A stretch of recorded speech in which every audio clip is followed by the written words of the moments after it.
Reconnaissance des légendaires, on en parle dans cette session de l'information. La première femme parachutiste de l'armée congolaise vers les années 60, à l'époque de la Première République, Marie Biumou, âgée de 82 ans, la seule survivante de la première génération de 22 parachutistes volant à plus de 6000 km, a été honorée le week-end dernier par le VPM de la Défense nationale, Guy Kabombo Modianvita, à son domicile. Une satisfaction totale de la part de cette combattante et les membres de sa famille. Manuela Ingrid Kitalungoy et Marco Elda signent ces reportages.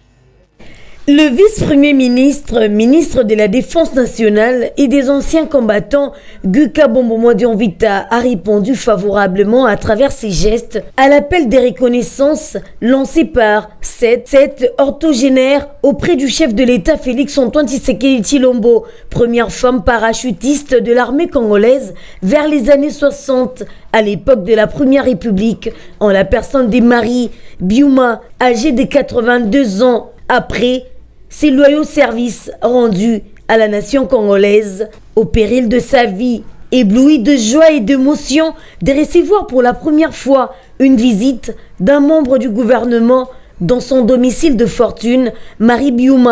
a confié les représentants du commandant suprême des FARDC, Guy Kabombo Modianvita, entre les mains du Très-Haut par de prières de bénédiction. Ces membres des familles n'ont pas tari de loge quant à ces gestes combien louables de la part du numéro 1 de la Défense nationale pour cette marque de reconnaissance et d'humilité. Empreint de compassion, le patron de la Défense nationale, Guy Kabombo Modianvita, a promis en bon père des familles de transmettre le doléance de celle qui a servi le pays sous le drapeau avec bravoure et dévouement, acquis de droit.